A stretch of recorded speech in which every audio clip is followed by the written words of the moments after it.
വിദേശത്ത് നിന്ന് കേരളത്തിലേക്ക് ഫ്ലാസ്ക് വഴിയും ലഹരി എത്തുന്നതായി റിപ്പോർട്ട് വന്നിരിക്കുന്നു. MDMA പോലുള്ള ലഹരി വസ്തുക്കൾ കൂടുതലായി എത്തിക്കുന്നത് പാകിസ്ഥാനിൽ നിന്നാണ് എന്ന് ഞങ്ങൾക്ക് വിശ്വാസയോഗ്യമായ കേന്ദ്രത്തിൽ നിന്ന് വിവരം ലഭിച്ചു. ലഹരിക്കടത്തിന് കൂടുതലായും ഉപയോഗിക്കുന്നത് സ്ത്രീകളെയാണ്. 24 പ്രൈം ടൈം ബ്രേക്കിംഗുമായി കൊല്ലത്ത് നിന്ന് അരുൺരാജ് തത്സമയം പ്രൈം ടൈമിൽ ചേരുന്നു. അരുൺരാജ്, ശരിക്കും ഈ കുറേ കാലമായി ഈ ഫ്ലാസ്ക് വഴി ഇങ്ങനെയുള്ള MDMA പോലുള്ള മാരകമായ ലഹരി വസ്തുക്കൾ കടത്തുന്നുണ്ട്. എങ്ങനെയാണ് അവരുടെ ഓപ്പറേഷൻ? SKN രാജ്യത്ത് കഴിഞ്ഞ കുറച്ച് അധികം നാളുകളായി പിടിക്കപ്പെടുന്ന കേസുകളുടെ പശ്ചാത്തലത്തിലാണ് കേന്ദ്ര സംസ്ഥാന ഏജൻസികൾ ഇതുമായി ബന്ധപ്പെട്ട അന്വേഷണത്തിലേക്ക് കടന്നത്. ഇതിലാണ് സംസ്ഥാനത്തേക്കും രാജ്യത്തേക്ക് വിവിധ ഇടങ്ങളിലേക്ക് ഇറക്കുമതി ചെയ്യപ്പെടുന്ന ഈ ലഹരി വസ്തുക്കൾ ഫ്ലാസ്ക് വഴിയാണ് കൂടുതലായും ഇറക്കുമതി ചെയ്യുന്നത് എന്ന് കണ്ടെത്തിയത്. അതൊരു ലഹരി ശൃംഖലയിൽ നിന്ന് കേന്ദ്രീകരിച്ചു തുടങ്ങിയ അന്വേഷണത്തിലാണ് ഇതുമായി ബന്ധപ്പെട്ട നിർണായക വിവരം കേന്ദ്ര ഏജൻസികൾക്ക് ലഭിച്ചിരിക്കുന്നത്. ഈ ഫ്ലാസ്കിൽ അത് വിദേശത്ത് വെച്ച് ഒമാനിൽ വെച്ചാണ് ഇതിന്റെ മുഴുവൻ പ്രവർത്തനങ്ങളും നടക്കുന്നത് എന്നുള്ളതാണ് ഇതിൽ പിടിക്കപ്പെട്ട കണ്ണി ഇപ്പോൾ കേന്ദ്ര ഏജൻസികളോട് സംബന്ധിച്ചിരിക്കുന്നത്. ഒമാനിൽ വെച്ച് ഇത് ലഹരി പദാർത്ഥങ്ങൾ ഫ്ലാസ്കിനുള്ളിലാക്കുന്നു.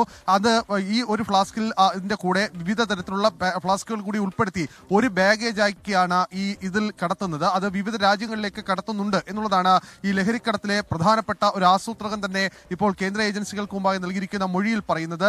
അങ്ങനെയാണെങ്കിൽ ഈ സംസ്ഥാനത്തേക്ക് എത്തുന്ന ലഹരി പദാർത്ഥങ്ങൾ ഇത്തരം സ്കാനിംഗ് സെന്റർ വഴി പരിശോധിക്കുമ്പോൾ എന്തുകൊണ്ട് കിട്ടുന്നില്ല എന്ന ചോദ്യം ഈ കസ്റ്റംസിനെയും അതുപോലെ തന്നെ ഉന്നത ഉദ്യോഗസ്ഥരടക്കം ഇവരോട് ചോദിച്ചപ്പോൾ പറഞ്ഞത് ഈ സ്കാനിങ്ങിലൂടെ ഈ ഫ്ലാസ്കിനുള്ളിലെ പദാർത്ഥങ്ങൾ കണ്ടുപിടിക്കുക അപ്രായോഗികമാണ്. അതുകൊണ്ടാണ് ഇത്തരം മാർഗങ്ങൾ തങ്ങൾ ആവിഷ്കരിക്കുന്നത് എന്നുള്ളതാണ്. മറ്റൊന്ന്, സ്ത്രീകളെ സംസ്ഥാനത്തും അതുപോലെ തന്നെ രാജ്യത്തും വിവിധയിടങ്ങളിലായി ഇപ്പോൾ സ്ത്രീകളെ കൂടുതലായി പിടിക്കുന്നു. ക്യാരിയറുമായി തങ്ങൾ എടുക്കുന്നത് സ്ത്രീകളെയാണ് സമീപകാലത്തായി കൂടുതൽ എന്നുള്ളതാണ് ഈ ശൃംഖലയിലെ ഒരു കണ്ണി തന്നെ ഇപ്പോൾ ഉദ്യോഗസ്ഥരോട് പറഞ്ഞിരിക്കുന്ന മറ്റൊരു പ്രധാനപ്പെട്ട മൊഴി. അങ്ങനെ സംസ്ഥാനത്തെയും രാജ്യത്തെയും വിവിധ ഘടകങ്ങൾ പരിഗണിച്ചുകൊണ്ടാണ് ഫ്ലാസ്ക് വഴിയുള്ള ഈ ലഹരിക്കടത്തിന്റെ പുതിയ ഒരു പരീക്ഷണം അത് ലഹരി സംഘങ്ങൾ നടത്തുന്ന വിവരം അന്വേഷണ സംഘങ്ങൾക്ക് ലഭിച്ചിരിക്കുന്നത്. ഇതുമായി ബന്ധപ്പെട്ട പരിശോധന കൂടി ആരംഭിച്ചിട്ടുണ്ട്.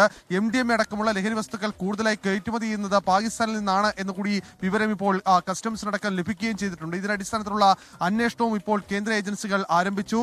നിലവിൽ ഈ വിമാനത്താവളങ്ങളിൽ ലഹരി പദാർത്ഥങ്ങൾ എത്തിയാൽ അത് വിമാനത്താവളത്തിന് പുറത്തെത്തിച്ച് അത് ലൊക്കേഷൻ അടക്കം സെൻഡ് ചെയ്ത് കൊടുക്കും.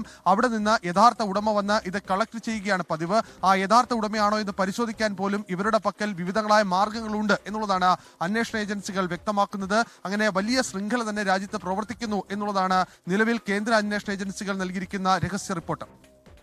Okay, thank you. അരുൺരാജാണ് വിവരങ്ങൾ നൽകിയത്.